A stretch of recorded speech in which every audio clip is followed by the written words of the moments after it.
Okay, so I'm going on another little ride now,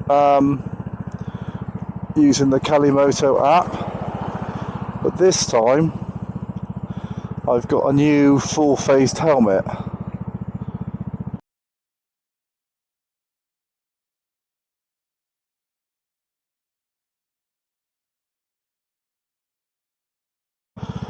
Okay, I need to get moving because I'm hot. Oh, it's hot today. Oh, that's nice. Nice little bit of breeze. Nice bit of breeze.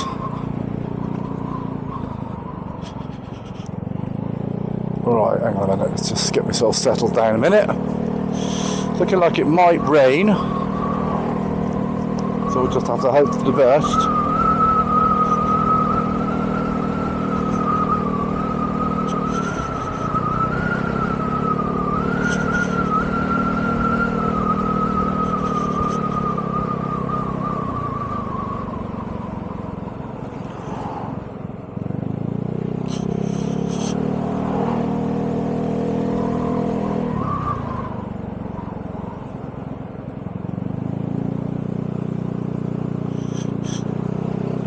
Let's close this visor down a bit. Right.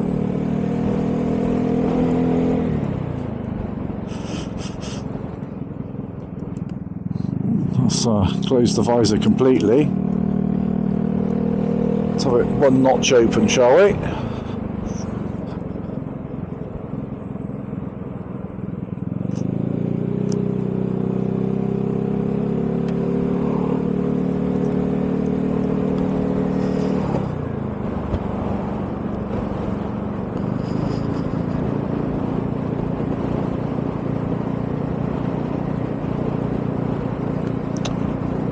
So I've asked the Calimoto app to do me a 45-mile round trip route towards the southwest of where I live.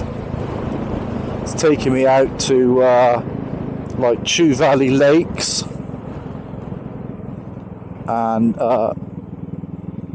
Radstock. And I'll tell you, not many people get out of Radstock alive. So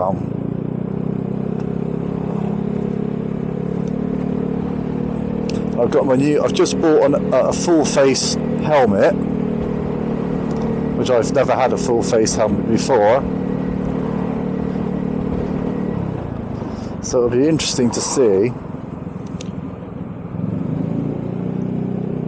what it's like on the wind noise, both from my point of view, as in what I can hear, and what gets picked up on the microphone. So the first thing I had to deal with was where to put the microphone, because what I was doing on my previous open face helmet was I was putting the microphone, the microphone's quite small, maybe about an inch and a half long, about 10 mil square, mixing my units, apologies, but you get the idea. Quarter of an inch by quarter of an inch by an inch and a half, something like that. Now what I was doing with this previous microphone, because it was an open face helmet, so obviously there was no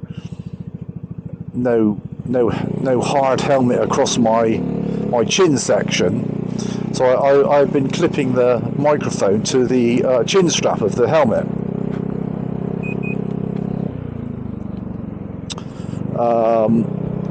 Which obviously leaves the sort of kind of microphone kind of dangling in the wind to some extent.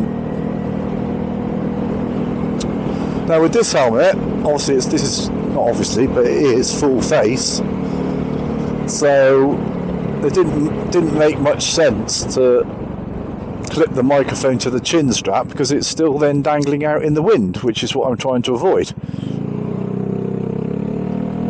So it has this helmet, which is a new thing to me. I can't remember what he called it now at the shop. It's like a chin guard. It's like a piece of velcroed in fabric, inside the helmet. You can remove it, but what it does is it just sits there sort of across your chin to stop air or wind coming up under your chin and blowing into the helmet, which kind of makes sense. Yeah, it's just like a piece of gets a bit sweaty, but it's just across my, I can just feel it on the bottom of my chin. Now that with that piece of fabric velcroed in place, that leaves a nice little sort of void between my lower bottom lip and the front of the helmet, where this little microphone can sit. It literally just sort of drops in this little void. So it's sort of, the microphone is now sitting like in front of my chin, and it won't fall out at the bottom of the helmet because this chin guard's velcroed in the way. So as long as that chin guard doesn't fall off, which I don't think it's going to, seems pretty secure. The microphone's just sort of sitting in this little well, which I think should be quite well protected from wind. Obviously I've got the visor down. Well, I've got it 7/8 of the way down, or thereabouts, so the visor's almost completely down, but I've left a little crack at the bottom of about half an inch, because it's quite hot today, and I am a bit of a sweaty swine. You lucky ladies.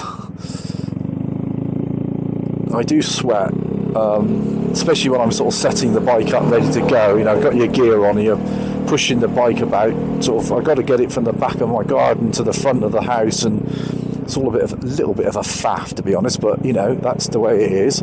And in the process of doing that, I break a bit of a sweat. So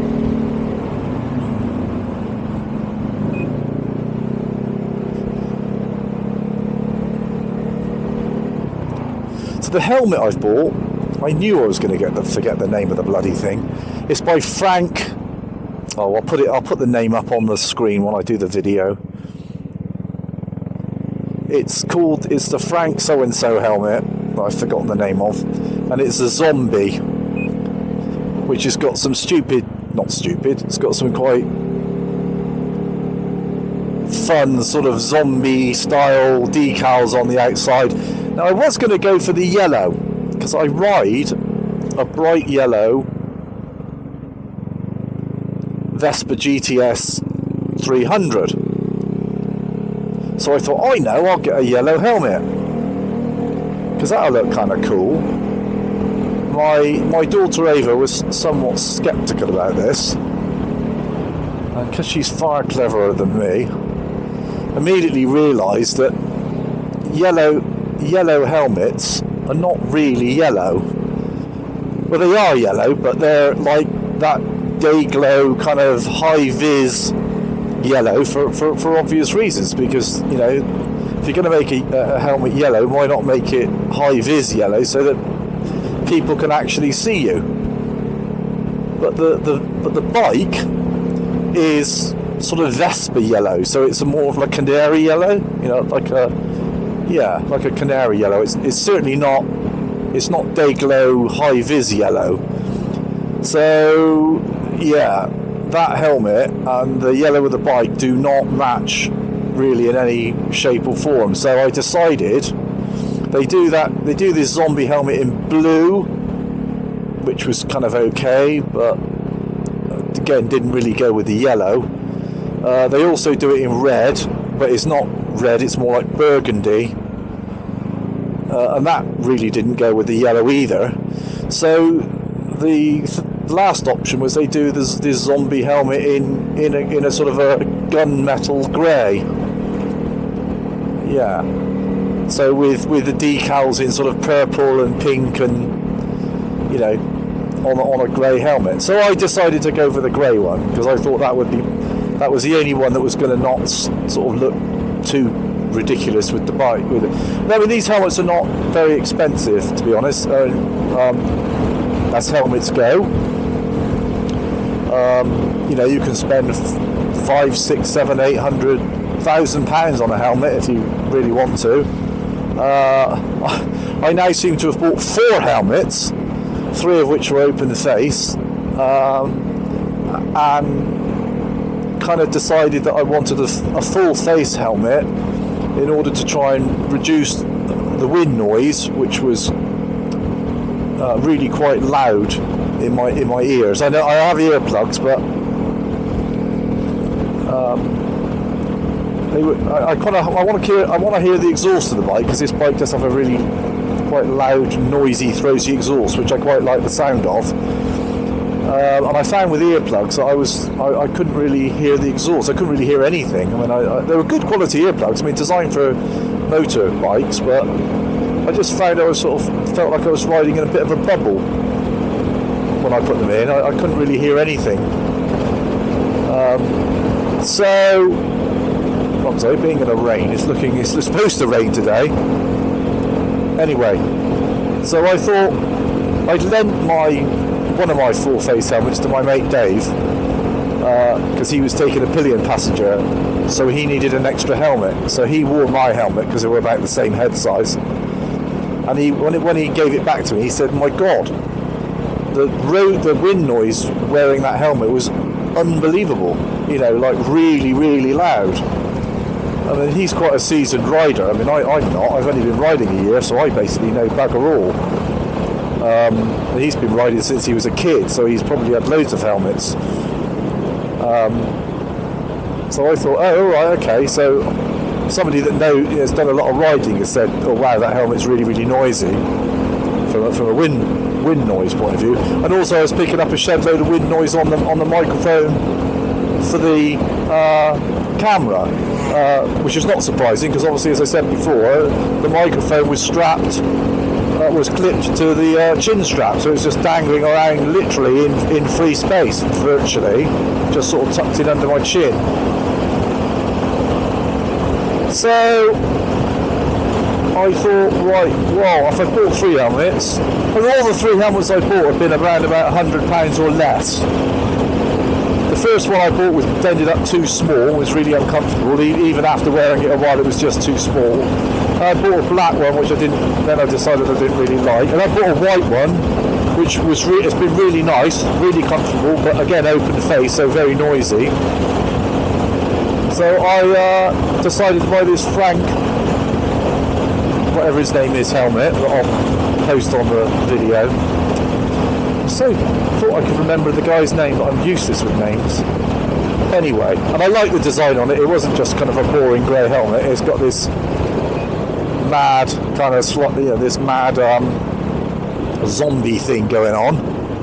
It's also got a full face clear visor, which, as I said before, I've got partially down. And it's also got an internal sun visor, which I've not tried yet.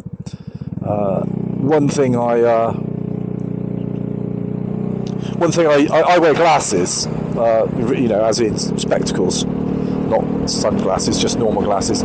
So the problem I've had with a number of helmets, this would be a good test of the wind noise, because we're sort of on almost a bit of a dual. It's not quite a dual carriage, but it will turn into a dual carriageway in a minute.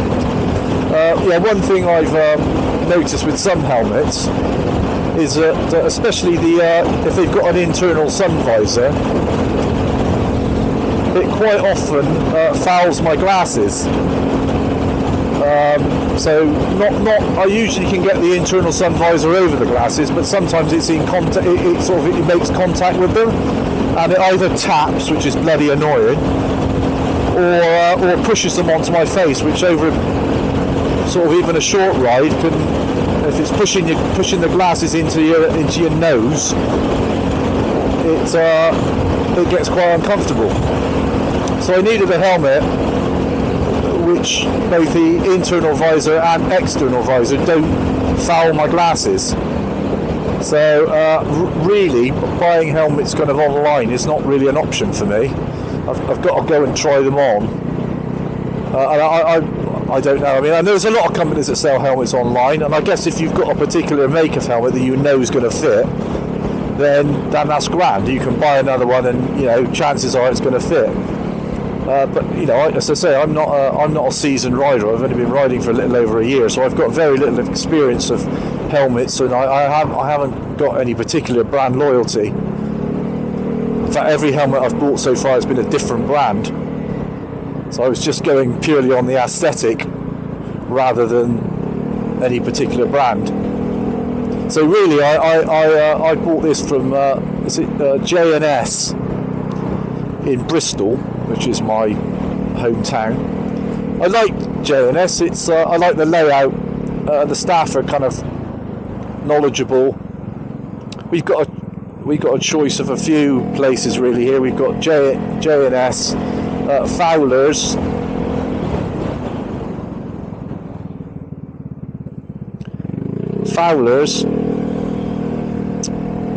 which is nice. They've got a lot of kit.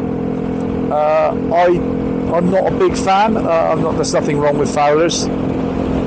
It's just I'm not. I don't like the layout, and I don't know. I just find in J&S the staff are quite knowledgeable. They're quite friendly. I just find it a more relaxed shopping experience. It's a personal thing.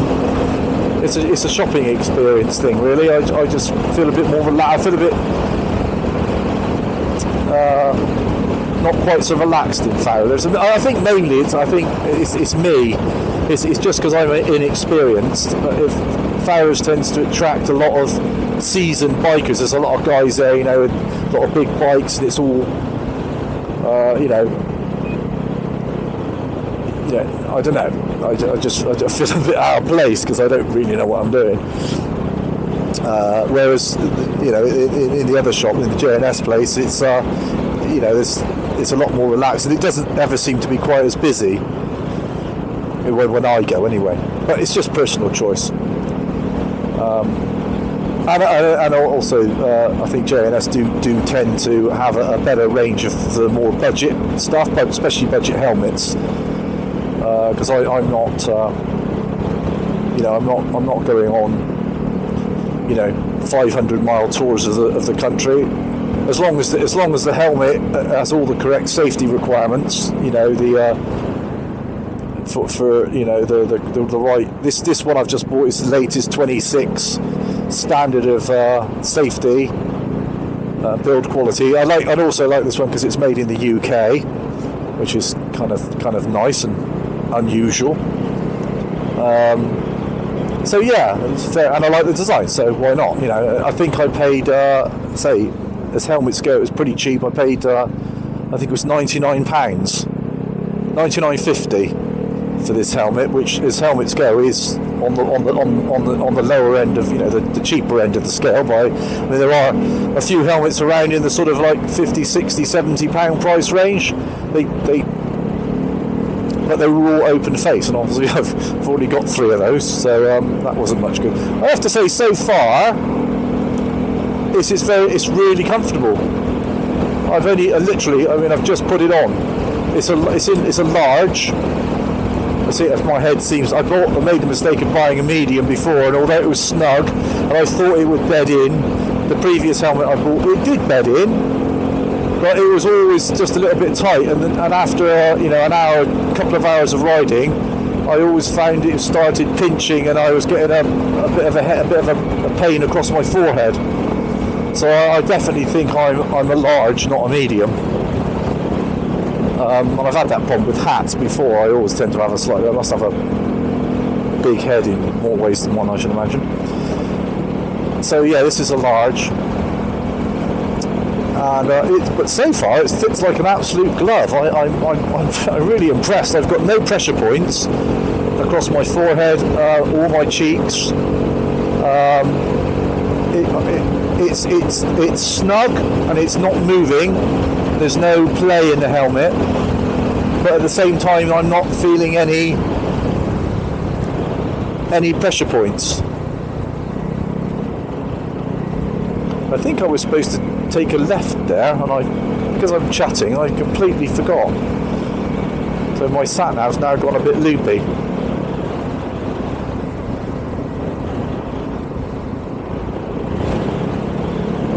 I've got a horrible feeling it's going to rain in a minute.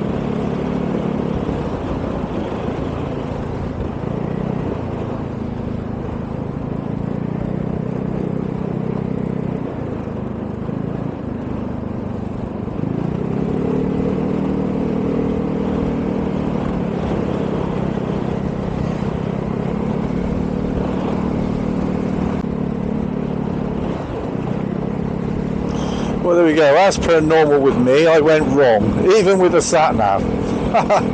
What am I like?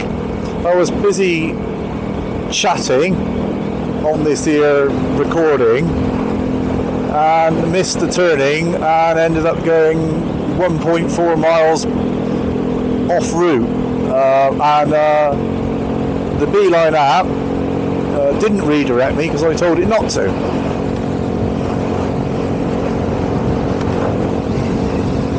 So yeah, I had to turn round. So now I'm back on the right road again. So I have to say, there's a significantly lower amount of wind noise with this new helmet. I mean, noticeably lower. I mean, I went for a ride yesterday, which was about 57 miles, I think it was. Again, a route plotted for me by the excellent Calimoto application, which I only downloaded yesterday and paid the subscription for. So I mentioned this in a previous video. I think it was 30. I think I got it was £39. Now I've got to turn left down here.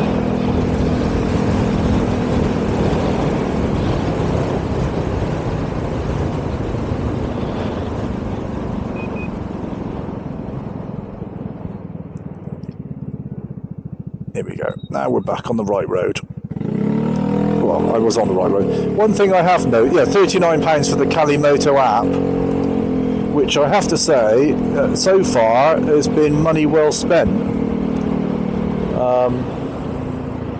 Again, I've said in previous videos, that I never really understand why people moan about paying for applications. I mean, if you pay for an application and it turns out to be a load of crap, then fair enough. But this Calimoto app, which for anybody that doesn't know what that is, I would suggest downloading it or watch a few YouTube videos. There's plenty of YouTube videos on it. It's a motorbike specific navigation tool. However, it's quite excellent. I mean, you know, I don't go on. It's got various modes of operation. I don't go on long tours, or I haven't done so far. I mean, probably the furthest I've ridden in one day is 100 miles, and some people cycle that, don't they? So I'm not exactly a long distance touring motorcyclist. I'm a casual scooterist. However, what I do want to do is not spend long periods of time sitting in front of a computer trying to figure out where I'm going to ride. You know, if I just want to go out on a quick little 30-40 mile ride, I just want to literally get the gear on, hop on a bike and go, not try and figure out where I'm going. What was tending to happen was, because my sense of direction is virtually non-existent, what was tending to happen was I was just going, you know, I kept going on the same rides or variations of the same rides each time. So it wasn't tedious because I loved being on the bike, but I wasn't seeing any sort of new routes or new roads or new countryside or new villages. I was just tending to fall into this habit of going on a similar ride because that's where I knew, which, you know, have I gone wrong again?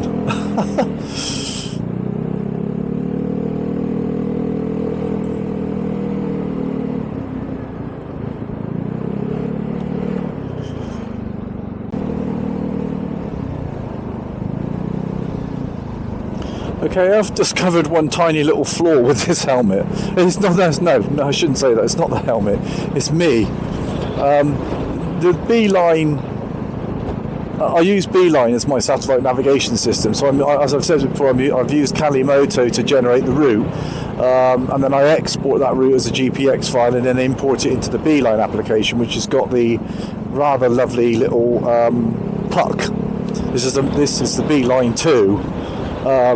That sits in front of me and gives me turn-by-turn visual directions, so, like a sat nav, which is exactly what it is. And what it does is it's got as you get close to your turning that you're supposed to take, it beeps. There's a little LED, a blue LED on the top of the navigation puck. I call it a puck. It's sort of 1.5 inches, 2 inches wide, little circular thing with a very clear, lovely display on it. Thoroughly recommend it. And it's got a little blue LED on the top, and it beeps just before you, or when you get quite close to your turning, it beeps, and then when you get really close, it beeps again. So it's just beeped now because I'm approaching a left-hand turning. However, and with the open face helmet, the sound gets in just as well as the wind does. So I could clearly hear the beep. See, it's just, I can see the flashy LED, but with this full face helmet, because it's, come right tight down over my ears and it's sort of quite tight in under your neck, I can't hear the beep. And I'm so used to using the beep as a prompt that I need to take a turn, that I don't actually look at the display. I just I listen for the beep. I can't bloody hear it anymore because the helmet's blocking the sound. It's blocking the wind, but it's also blocking this is kind of cool up here. So I'm going to have to now pay a bit more attention to the visual display, because otherwise that's twice I've missed a turning. Because I'm obviously on a route. I've got no idea where we're going. I left it up to Calimoto. I told it to do me a 45-mile round trip from home back to home, and imported into my Beeline sat nav, and got on a bike, pressed play. Took me to generate the route and get on. To generate the route and actually get going took me less than a minute.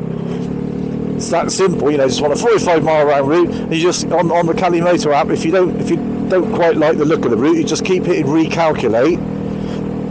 Excuse me. Just keep hitting recalculate, and it just keeps generating, routes, more routes and routes until you like one you like the look of. Because this particular route takes me down around the Chew Valley Lakes and whatnot. So I thought that'd be nice. And then when you've got the route you want, you go, right, cool, got it, like that one. Right, save it. And of course, if you want to manually intervene and put in waypoints and whatnot, you can do all that stuff. I just did it totally automatically. I just hit recalculate 2 or 3 times until I got an interesting route that involved going around the lakes. Oh God, this road!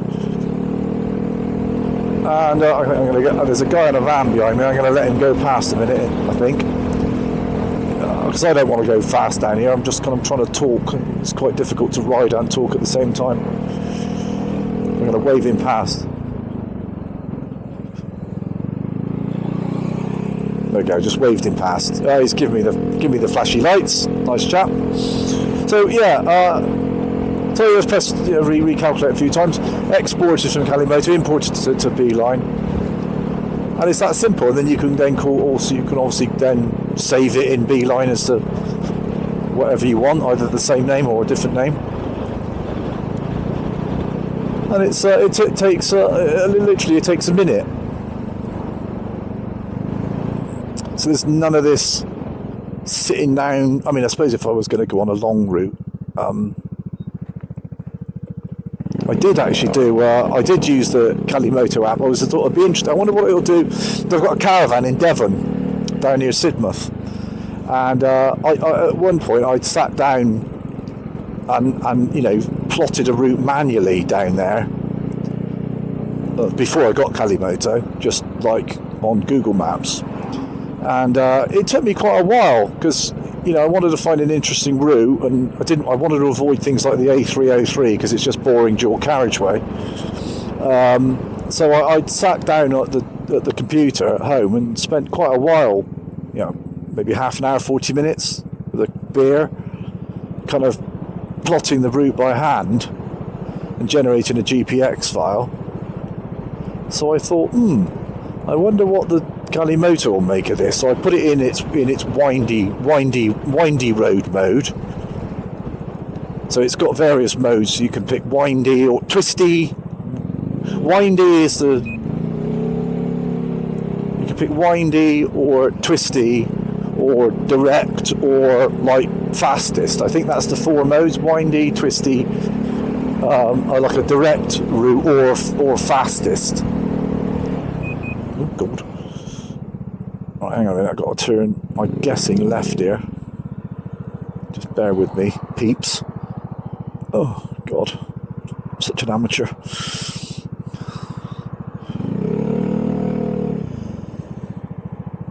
Right, hang on. Just going to concentrate what I'm doing a minute, because I'd rather not have something unpleasant happen, because I'm not concentrating. Right, we're good. So, yeah. I've forgotten what I was saying now. Completely gone up my head.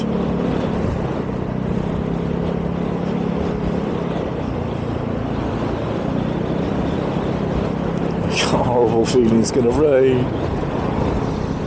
Oh well, whatever. What's the worst that can happen? I don't really want to ride in the rain, to be honest with you, because scooters aren't the best thing to ride in the rain, I don't think, with their little wheels. It won't be cold because it's a warm day, but I just don't really want to ride in the rain. I don't want my scooter getting wet.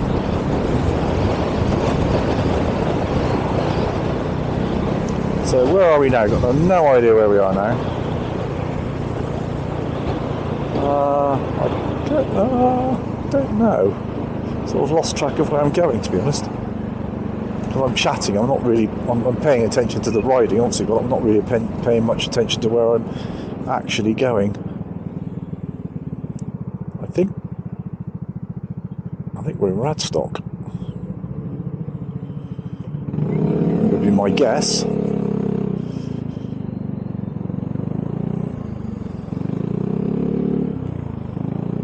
I've got to pay a little bit of attention here.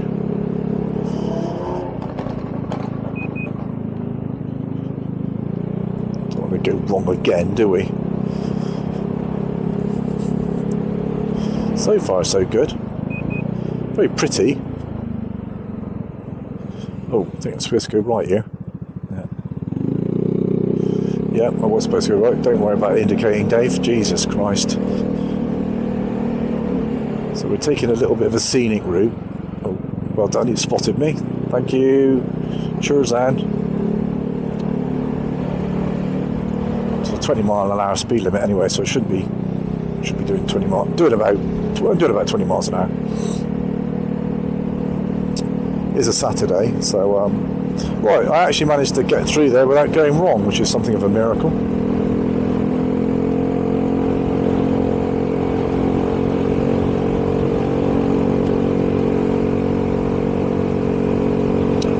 So again, I'm filming using the excellent Insta360 X3, 4K, 30 frames a second, forward-facing camera in, I think they call it their action mode or something like that. I don't quite know what action mode. Well, according to what is going on here, we got a little old person driving a Yaris at just over 10 miles an hour. Oh, drops of rain. That's not a good sign.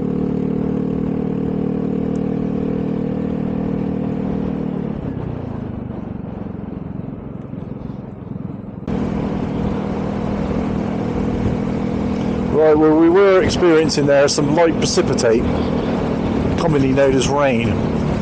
But it was very light, just literally a few spots on my visor. So the weather forecast today was rain, 25 to 35% chance. So far I've been lucky. And as I impulse purchased this helmet, having just seen it online when I was down my mum's for lunch, I thought, well, I can't buy a new helmet and not go for a ride, can you? That would be rude. So, yeah, I was hoping Ava, my daughter, could come for what we call a drive scoot. So she's 18, but she's very good. She could drive, as in a car, and she's an excellent driver. And she shares the car with her mother. But unfortunately, Mum needed the car, which is fair enough. It's her car. So we go on these drive scoots where Ava drives and I scoot, and either I follow her or she follows me. Oh, here we go, left-hand turn. Sorry, left, right. I can't even do my life move right for me bloody left anymore. What am I like? Nobody coming. Off we go. So yeah, we go on these drive scoots, and it's quite good fun. So she might follow me out, and then I might follow her back. And of course, the advantage now is I can. Well, I suppose I could have done it before. That's a bit of rain here, I think, maybe. I can now, when I generate my ride using Calimoto, obviously I'm exporting that ride as a GPX file, so I can import it into Beeline as part of my sort of flow, my navigation flow. So now I'm doing that, I can easily send that GPX file to Ava on her phone. She uses her phone for navigation, like kids do. There's no sat nav in the car she drives. It's too old. It's an old Mercedes A160. It doesn't have integrated sat nav. It's too old. But she uses her phone with a little thing that clips onto the vents. Hold the phone. So I can email her the GPX file, and she can import it into her phone, and we can both follow. We both got access to the same plan, the same route, which is kind of nice.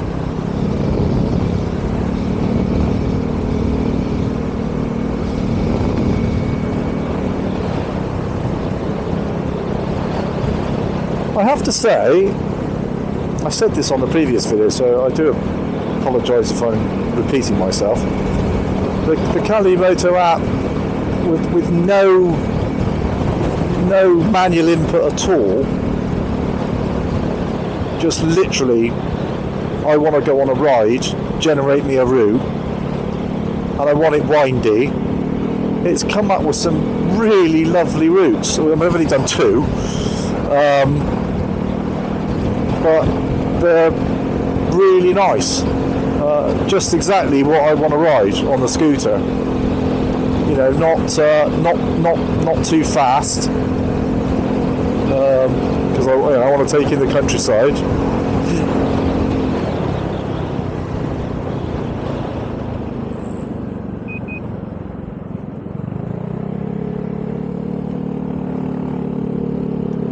So we're heading to Wales on the 3139.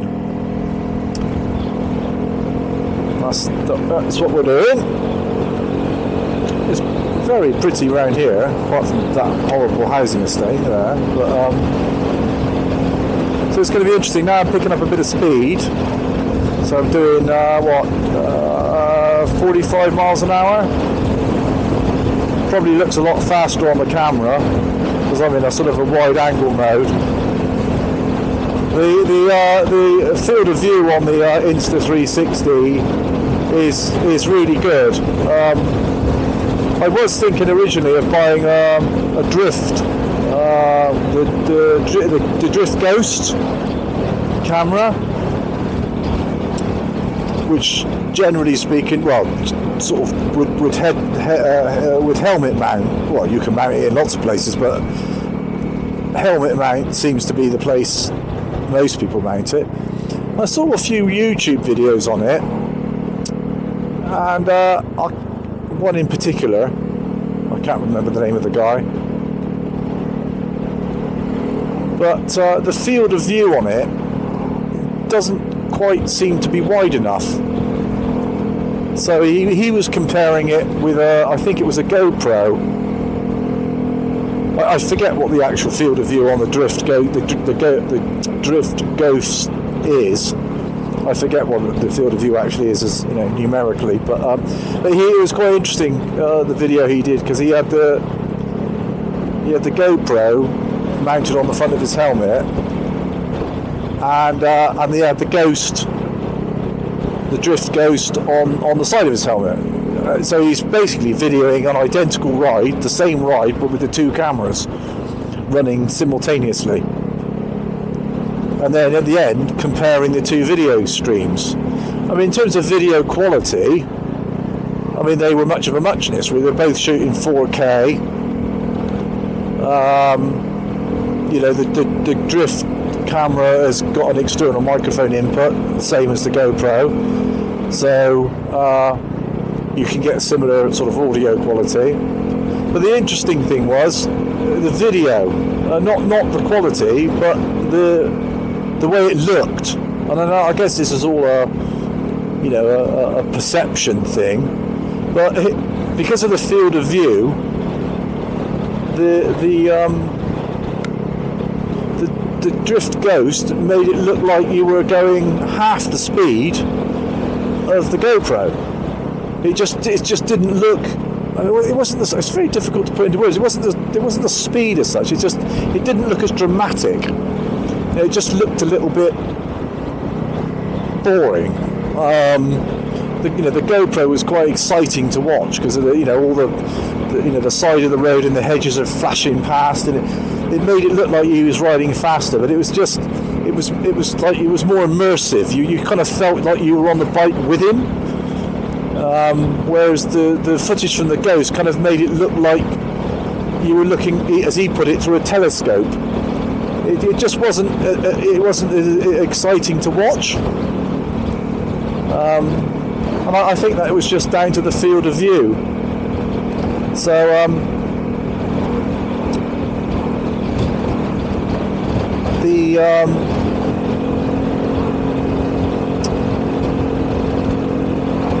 the camera I've got, which is the X3, the Insta360, I forgot what it was called then. The Insta360 X3 has got quite a number of field of view options. You've got all sorts of different options. You've got an ultra wide, you've got a normal, standard, a wide, and ultra wide. So you've got lots of fields of view to choose from. Not only that, but obviously you've got the option of going shooting in its 360 mode, where your field of view is basically 360 degrees, which is a lot of fun. Although I would point out that if you shoot in 360, the amount of time you spend post-processing the video can be quite excessive if you're not careful. So I think that for me the 360 mode is better suited for sort of short videos, maybe 5 or 10 minutes, if that. Hang on a minute, just bear with me. I've got to do a cheeky little right here. So we're on now. This will be interesting from a wind noise perspective, because we're now going on to the A37 to Bristol. Oh no, we're not. We're doing immediately left. My mistake. We went on the A37 for about 50 feet, and now we're on some little road again. Yeah, so I decided that although the Drift Ghost was quite a bit cheaper than the Insta360, well, actually it wasn't in the end, because what I did was I was, unusually for me, I was patient, and I just waited on eBay until an Insta360. I didn't want to spend the extra money on the X4, because I didn't really want 8K recording. I didn't think that was really necessary. So I waited on eBay, and the X4, the Insta360 X4 had only just come out, so there were quite a lot of X3s going on second hand, because obviously, you know, the camera junkies. Here we go. I'm going to just do a little right here. The camera junkies, once a new model comes out, much like iPhone junkies, whether they use their Insta360 X3 or not is irrelevant. They'll just buy the latest version and then sell off their previous version, which suits me because I didn't want the X4. I only wanted the X3. That I thought that would suit my needs. So it's now brought us down quite a narrow little road, and I've just got to be a little bit careful that nothing's coming the other way. So we've gone on a really little back road here. This is a little unmarked B road, but I did say windy. So what it tends to do is the algorithm in the Calimoto algorithm, you can see what it's doing, because if you pull up the map before you even start plotting a route, if you pull up the map on the Calimoto,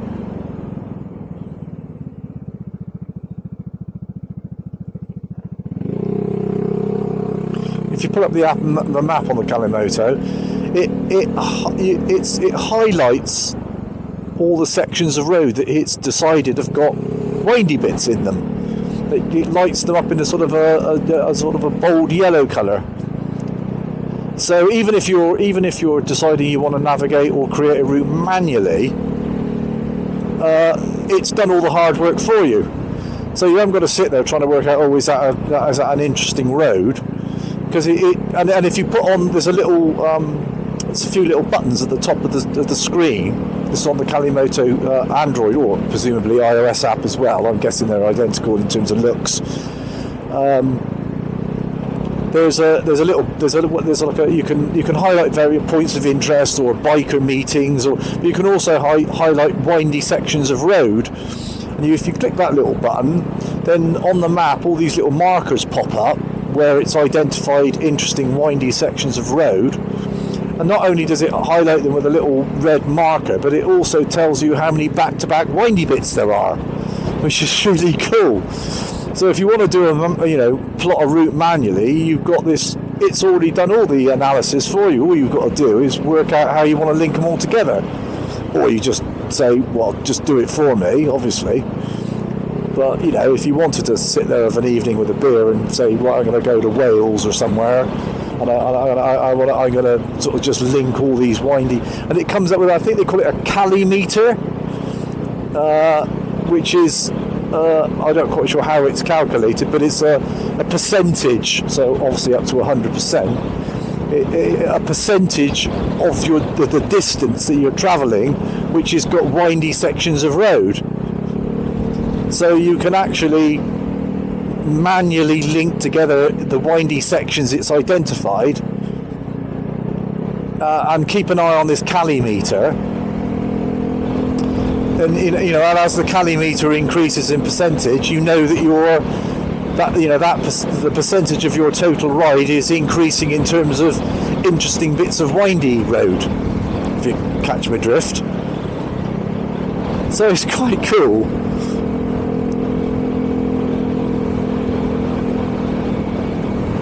That coupled with the fact that there's a community as well, so you can share your rides with other people, or if you know other guys that are using the app, then their usernames, you can share specifically. But I got a feeling that there's a few YouTube videos that I've looked at.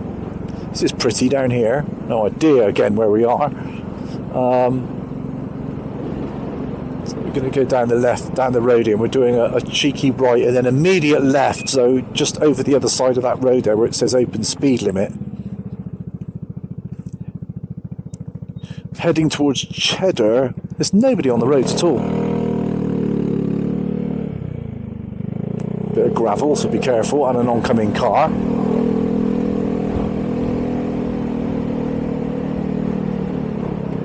See, I never would have come down this road in a million years.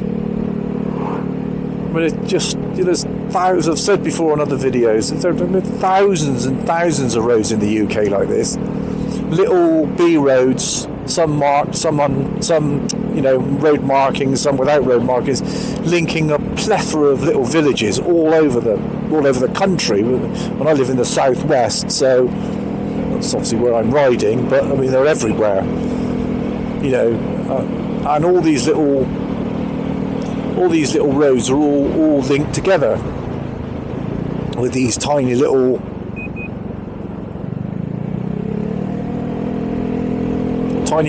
B roads. Another guy, similar idea, obviously, out for a bit of a ride of a Saturday afternoon. So that's about 45, nearly 50 miles an hour now.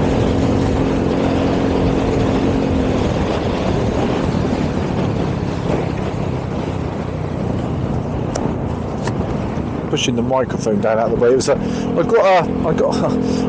The next time I do this, I got a dead cat on this microphone. I don't know what a dead cat is. It's like a furry thing. Like a furry thing that I fitted to the microphone when I had it clipped to my chin strap, in a vain attempt to minimise the road noise. And it did work really well. It probably minimised the road noise by about a third, maybe a half, depending on the direction of the wind. And I've tucked the same microphone now inside the helmet, just below my bottom lip. But unfortunately, the dead cat is insanely tickly. So it's tickling my chin and my lower lip, and it's driving me up the wall. And luckily, these microphones are Movo microphones, M-O-V-O. They weren't very, very expensive. They were only, I think they were about less than £50.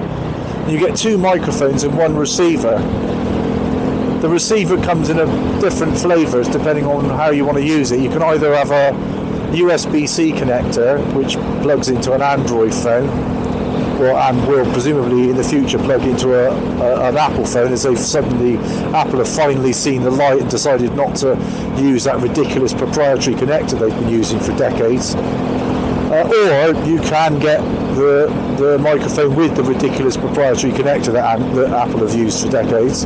Or you can get the Movo microphone receiver with a standard 3.5mm stereo jack plug, which is the option I've chosen because my Insta360 camera, I've got the little facility socket on the side. It's like a little plug-on thing that goes onto the side that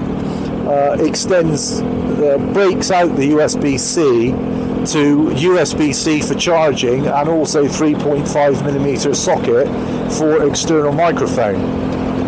And there's a little door on the side of the Insta360, which you can unclip. Just sort of unclips, comes off, and then you can put this little facility socket, a little adapter on the side, so you can still charge and externally power the camera, but you can also plug in an external microphone, which is what I've done. See, another empty road.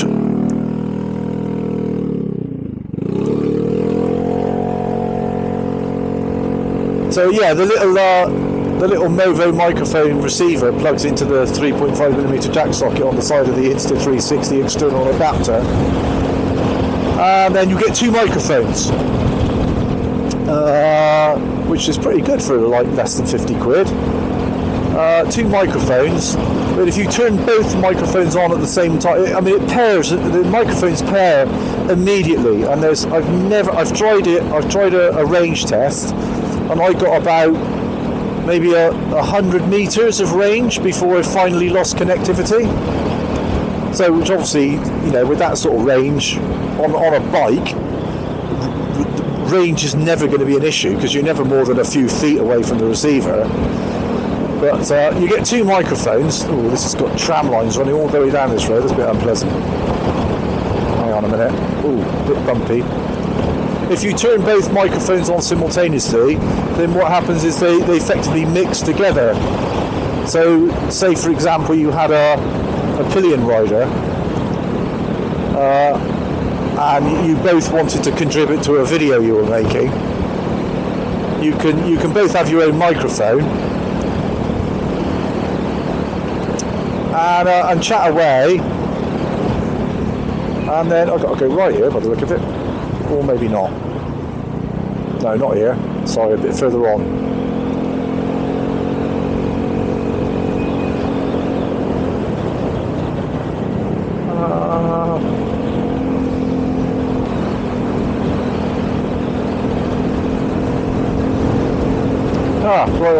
Right, another small detour moment. It was my fault. Well, not really. I think the map was slightly out of date. I think by the look of that road surface back there, they've made a small alteration to the road layout, and the sat nav got a bit confused. And as usual, I got confused and went the wrong way again.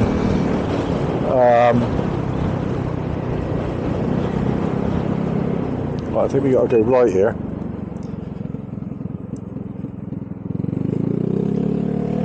Indeed we did. There we go. 2.5 miles along here. Yeah, so basically these two microphones I was going on about, you can turn them on at the same time and they mix together. But one of them's got the dead cat on it, which is the one that's insanely tickling me at the moment, and the other one's just got like a little foam cup on the end that came with the microphone. So I think from now on, depending on how much road noise I get, or how much wind noise rather I get, when I get back and fire this recording up, I might ditch the dead cat one and use the one with just a little foam tip, because I think that'll be a little bit less uncomfortable to tuck into the front of this helmet. So we're again on another lovely little road, going through the British countryside. Speed of right just under 50 miles an hour.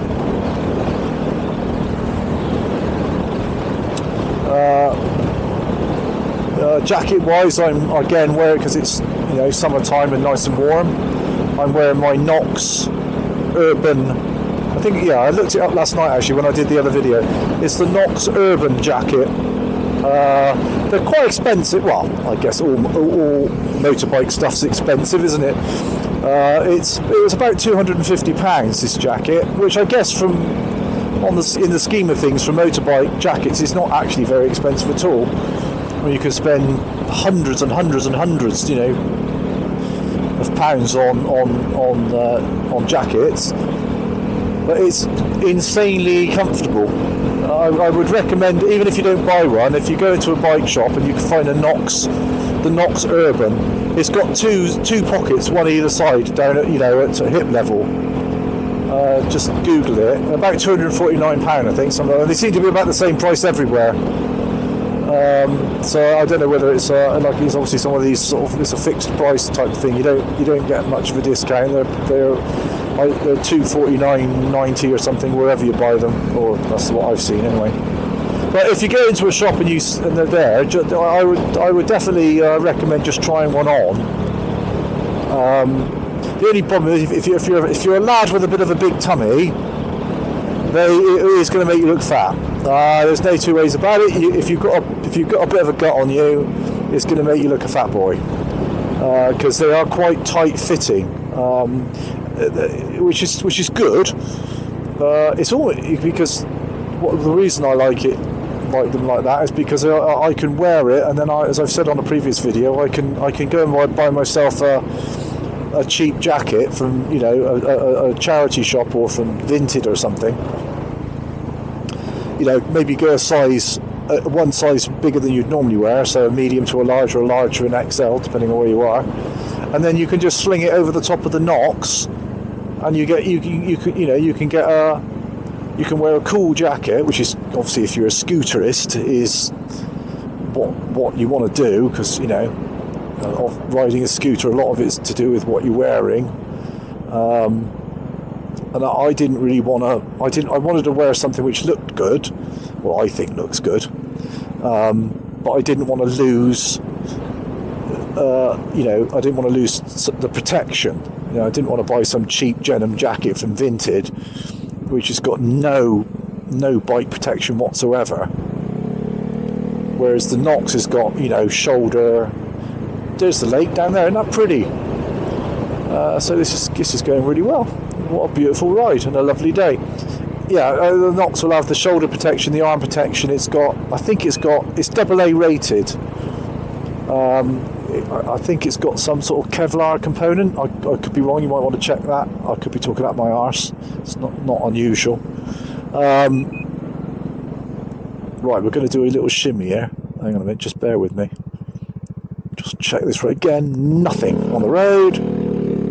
So we're heading towards the lake, which is going to be nice. So yeah, just check it out. I mean, it's a lovely jacket. It's got a bit of weight to it. It's when you pick the Nox Urban up, it feels quality. I don't know if do you know what I mean? You know, it's got a weight to it. You can feel this. You look at it, it's really well made. It's just a really nice jacket. And often, you know, I never feel I need to take it off if I'm going to the pub with some of the other guys on scooters. You know, everybody else is wearing these big, heavy, sort of biking jackets. And they're boiling hot and, you know, really thick. Probably not really designed for summer riding. And they're sweating like pigs in these things. And I get to the pub and I feel like I've still got good protection. But I never feel hot. It's really lovely to ride in. I mean, it's kind of got quite a meshy structure in places. So the wind, if the temperature is anything above about 15, 16, 17, 18 degrees, you know, a sort of a nice summer's day in the UK, it's so comfortable to ride in. You don't really feel like you've got it on.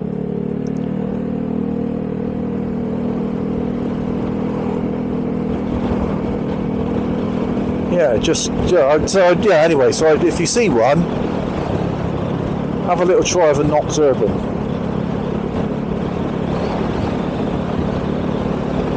Well, so far I'm very pleased with my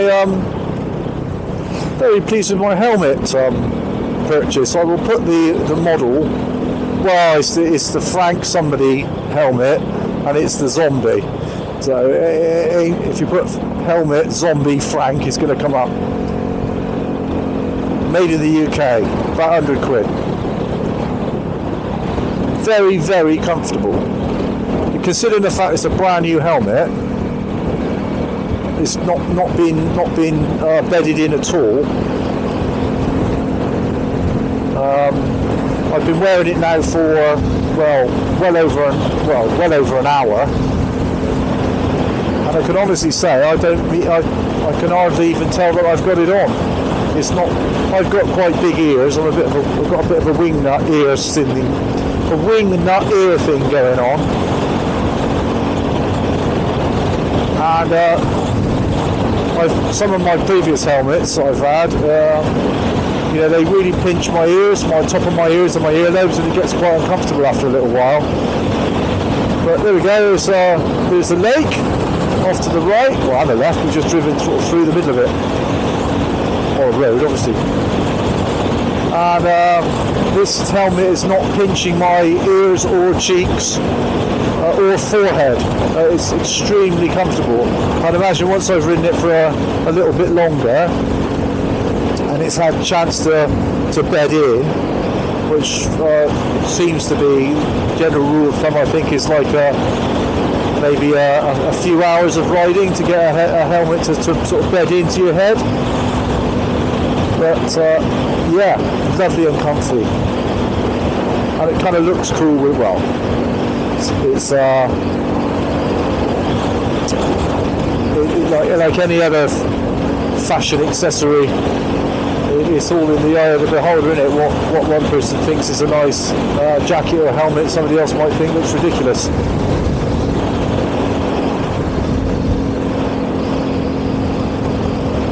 Well, I've ridden 2 days in a row now. 60 miles yesterday and about a 45 mile trip. This is about a 45. We're into Chew Stoke now. Chew Stoke.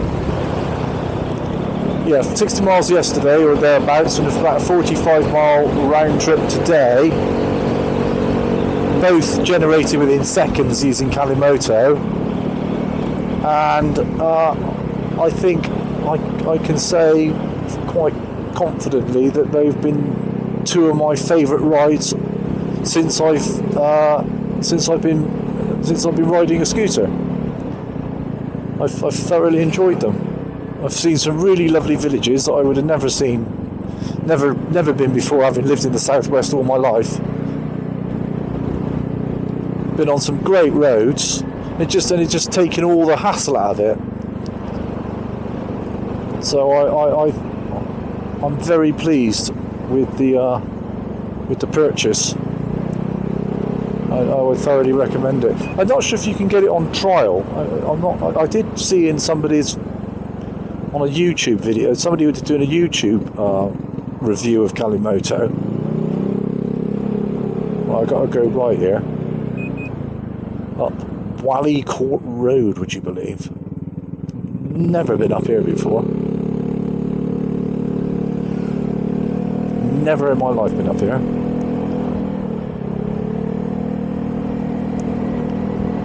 Yeah, so a guy was doing a review of the Calimoto, and I think he had a discount link on his page, so that might be worth having a Google of. I don't know how old that video of mine was. It could have been donkey's years old. No, it wasn't. It couldn't have been that old, because he was talking about 2025 features. So I think you find I had right away, but never mind. He was talking about 2025 features that Calimoto were introducing, so it must have been quite a new video. So it might be worth, if you're interested in buying Calimoto, see if you can find that guy's video. I just typed in Calimoto YouTube, and he was one of the first hits. And he said he had links in his below for quite a reasonable discount on the subscription.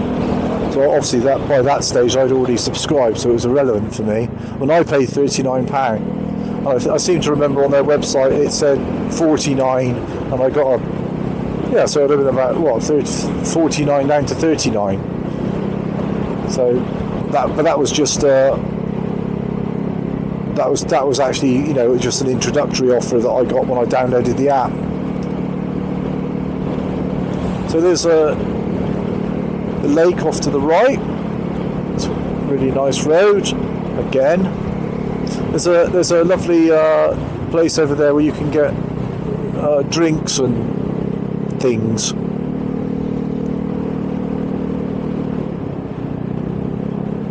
Actually, I'm gonna stop because I'm hungry, and I know that's the no entry. I'm going to stop here at the Salt and Malt and get myself a drink because I'm really thirsty, and I was stupid and I didn't bring any water with me. I was busy. Right, I'm going to stop the video a minute. Well, hang on, I won't stop the video quite. Let's just go down here because you can probably see the lake. There's a car park, but the great thing about obviously a scooter is you can park the bloody thing anywhere. I'm going to get it nice and close to the shop, I think, so I can keep an eye on it.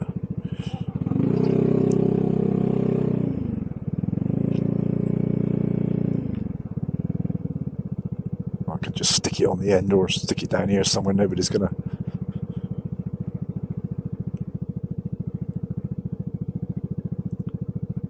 I'll stick it down here, I think. Let's have a look. I haven't actually ever parked in this car park before, so I'm going to stick it down here. It's a bit naughty next to the disabled parking. I'm only going to grab me a drink.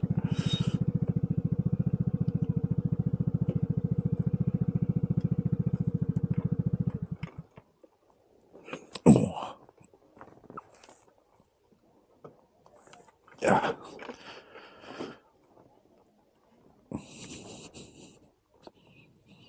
Right, there we are. So I can just get myself a drink a minute. Okay, well that was a welcome pit stop at the just on the side of Chew Valley Lake there for a cheeky little cone of chips and a little Fanta. I needed that, to be honest. I was getting a little bit on the thirsty side, and I've also I took the opportunity to remove the dead cat microphone from my chin and replaced it with a microphone without the dead cat on it, so it's now not insanely tickling me, which is good. Had a drink, say some chips, and Took a couple of pictures of the bike because it was looking quite sexy. And now we're back on our way. I don't think we've got too far to go. We're going to be heading back. So we're going to heading in the direction of Bishop's Sutton. Again, nothing on the roads. Absolutely nothing. Tight little curve here. There we go. The other thing I might point out, I don't think I've mentioned before on any of the videos I've done so far.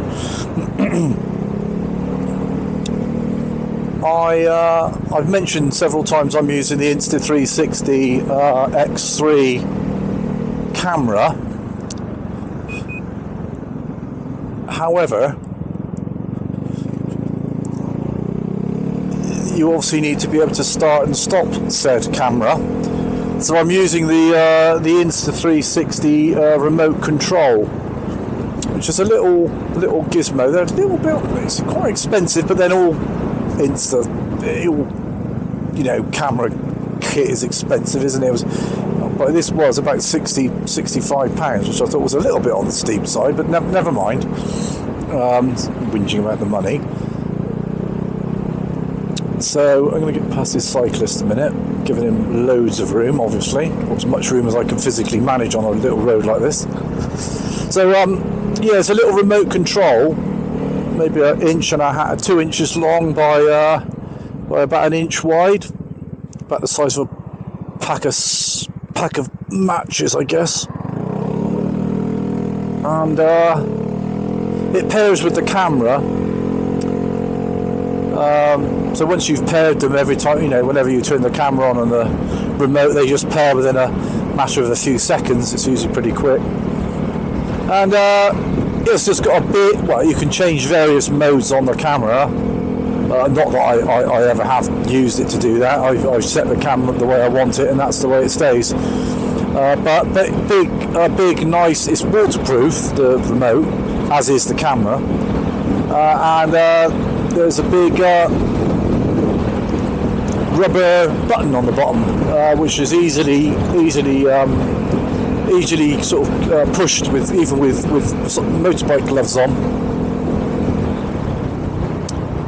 which is good.